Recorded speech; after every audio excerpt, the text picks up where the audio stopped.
Welcome to the story. Don't forget to like, subscribe, and support me. In the distant future, humanity had reached unprecedented heights in science and technology, unlocking secrets once thought to belong only to the gods. One of those secrets was the ability to extract and trade the human soul. In this world, a soul was no longer an ethereal concept tied to religious belief or philosophical debate. It was a commodity, quantified, digitized, and sold like any other product. People could trade their souls for wealth, power, or even immortality, if they could afford it. John Lee, a young man barely scraping by in the sprawling metropolis of New York, found himself standing on the edge of this grim reality. Life had never been easy for John. His mother, the only family he had left, was gravely ill. Her condition had worsened over the past year, and the doctors had given her only months to live unless she received an experimental treatment that came with a staggering price tag. Desperation drove John to consider the unthinkable, selling his soul to save his mother's life. The idea gnawed at him for weeks. He knew what it meant. Once the transaction was complete, his soul would be extracted and transferred to a buyer, usually some rich individual looking for a little extra longevity or a corporation that would use it for God knows what purposes. The process was legal, regulated by the government, and carried out by sleek, clinical agencies that promised a painless experience. But John also knew that once his soul was gone, it was gone for good. He would be left a hollow shell, devoid of the very essence that made him who he was. Yet, with his mother's life hanging in the balance, John saw no other option. The thought of losing her, the only person who had ever cared for him, was unbearable. She had sacrificed so much for him, working endless hours at multiple jobs to put him through school, always putting his needs before her own. Now, it was his turn to make a sacrifice. On a cold, gray morning, John made his way to the Soul Exchange, a massive glass and steel building in the heart of the city. The structure loomed over him, its facade reflecting the overcast sky, giving it an almost ominous appearance. He hesitated at the entrance, his heart pounding in his chest. Could he really go through with this? Could he give up his soul for the chance to save his mother? As he entered the building, John was greeted by a polished receptionist who guided him to a waiting area. The room was stark, minimalist, with white walls and chrome accents. It felt more like a high-end spa than a place where people sold their souls. John took a seat and waited, his thoughts a whirlwind of anxiety and dread. After what felt like an eternity, a woman in a sleek black suit approached him. "Mr. Lee, we're ready for you," she said with a professional smile that didn't quite reach her eyes. John followed her down a long hallway lined with glass doors, each leading to a private consultation room. They stopped in front of one, and the woman gestured for him to enter. Inside, a man in a white lab coat sat behind a desk, his expression warm and inviting. "Mr. Lee, I'm Dr. Gray," the man said, standing up to shake John's hand. "Please, have a seat." John sat down, feeling the weight of what he was about to do pressing down on him. "I understand this is a difficult decision," Dr. Gray began, his tone compassionate. "But I want you to know that you're making a selfless choice. The money you'll receive for your soul will undoubtedly save your mother's life." John nodded, unable to find the words to respond. "Now, before we proceed, I need to go over the details of the transaction with you," Dr. Gray continued. "Once the extraction process is complete, your soul will be transferred to the buyer, and the funds will be deposited into your account immediately. The process is painless and takes only a few minutes. However, you should be aware that once your soul is transferred, it cannot be reclaimed. You'll still be you, but you may notice certain changes, an emotional numbness, perhaps, or a lack of passion for things that once brought you joy. These are normal side effects and are different for everyone." John swallowed hard, the reality of what he was about to do sinking in even deeper. "And if I don't go through with this? If I decide not to sell my soul?" Dr. Gray's expression softened. "That is entirely your choice, Mr. Lee. No one is forcing you to do this. But I must ask, what other options do you have?" The question hung in the air, heavy and oppressive. John knew the answer. He had no other options. His mother's condition was worsening by the day, and without the money, she wouldn't survive. With a deep breath, he steeled himself for what was to come. "I'll do it," he said, his voice barely above a whisper. Doctor Gray nodded, not showing any sign of judgment or satisfaction. He simply accepted John's decision as another transaction in a long line of transactions. "Very well. Please sign here," he said, sliding a digital contract across the desk. John stared at the document for a moment, his hand trembling as he picked up the stylus. His mind raced with thoughts of his mother, the memories of her smiling face, her laughter, the way she always knew how to comfort him when he was down. With a quick, decisive motion, he signed his name. "Thank you, Mr. Lee," Dr. Gray said, taking the contract and placing it into a scanner. "If you'll just follow me, we can begin the extraction process." John followed Dr. Gray down another hallway to a room filled with advanced medical equipment. The walls were lined with monitors displaying data that John couldn't begin to understand. In the center of the room was a reclining chair, much like the ones you'd find at a dentist's office, except this one had a sleek helmet attached to it by a series of cables. "Please, have a seat," Dr. Gray instructed. John sat down, his heart pounding in his chest. Dr. Gray placed the helmet over John's head and adjusted it until it was snug. "You'll feel a slight tingling sensation," Dr. Gray explained. "But I assure you, it's completely painless. The process will only take a few minutes." John nodded, his throat too dry to speak. He closed his eyes and tried to focus on his mother, on the life they could have once she was well again. A low hum filled the room as the machine powered up.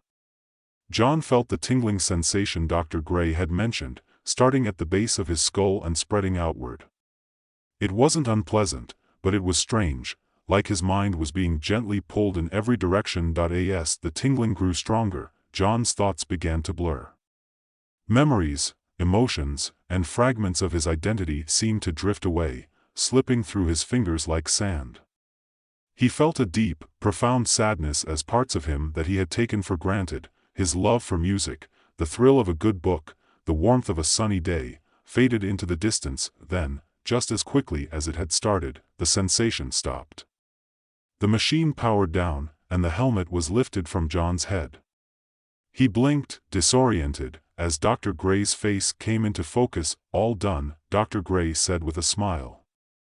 "You did great, Mr. Lee. The funds have been transferred to your account." John nodded slowly, his mind feeling strangely empty. He knew he should be relieved, happy even, that his mother's life was now secure.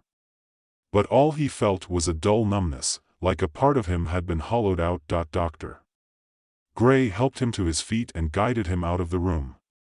As John stepped back into the cold, sterile hallway, he couldn't shake the feeling that something was terribly wrong.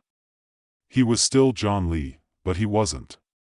Something essential, something that made him who he was gone. As he walked out of the Soul Exchange, the city around him seemed different, too. The colors were less vibrant, the sounds more distant. People passed by him, their faces blurring together, none of them registering as distinct individuals. The world felt muted, as if a veil had been draped over it. John made his way back to the small apartment he shared with his mother. The place was cramped and run down, but it was home. When he walked through the door, his mother was sitting on the couch, her frail body wrapped in a blanket. She looked up at him with tired eyes, her face pale and gaunt. "John," she said weakly, her voice barely more than a whisper. "Is everything all right?" John forced a smile. "Everything's fine, Mom. I've taken care of everything." She smiled back, a hint of relief in her expression. "Thank you, John. You've always been such a good son." He sat down beside her, taking her hand in his. It was cold, the skin paper-thin. As he held her hand, John realized that even this simple act of comfort felt distant, like he was going through the motions without truly feeling it. His mother's hand should have been warm and familiar, but now it was just another sensation, devoid of meaning. The days that followed were a blur. John used the money to pay for his mother's treatment, and she slowly began to recover. The doctors were optimistic, telling him that she would make a full recovery. But as she grew stronger, John felt himself drifting further away. The world around him became increasingly surreal, as if he were living in a dream from which he couldn't wake up. One night, as he lay in bed staring at the ceiling, John couldn't stop thinking about the soul exchange and the man he had overheard. The memory had been nagging at him ever since, a tiny splinter in the back of his mind. He remembered the man's words about a black market, a place where souls were stolen and sold to the highest bidder. The more he thought about it, the more it gnawed at him. What if there was more to this soul trade than he had been told? What if the buyers weren't just rich elites looking for a little extra longevity? What if something far darker was going on? Unable to sleep, John decided to investigate. He had nothing left to lose. His soul was already gone, and with it, the person he used to be. But if there was any chance of finding out the truth, he had to try. John began by searching the dark corners of the city, places where the desperate and the downtrodden gathered. He asked questions, made connections, and slowly started to piece together the puzzle. What he uncovered was more horrifying than he could have imagined. The black market was real, and it was far more sinister than he had anticipated. Souls weren't just being bought and sold, they were being harvested, ripped from their owners by force and trafficked like contraband. The people behind the black market were powerful, with connections that reached into the highest echelons of government and corporate power.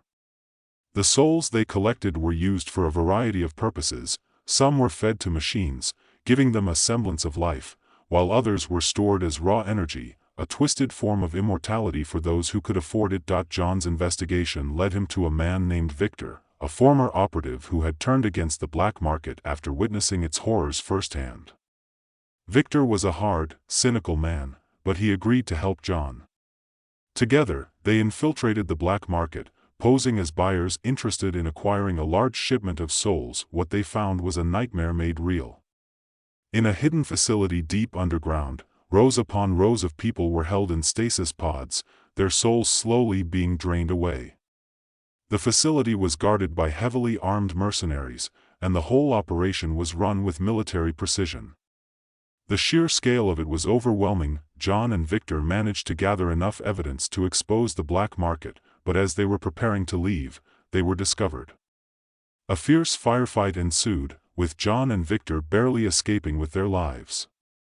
Victor was badly wounded, but they made it to the surface, where they were met by a group of journalists John had contacted earlier.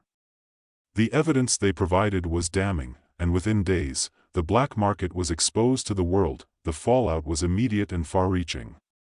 High-ranking officials were arrested, companies were shut down, and the government was forced to take action.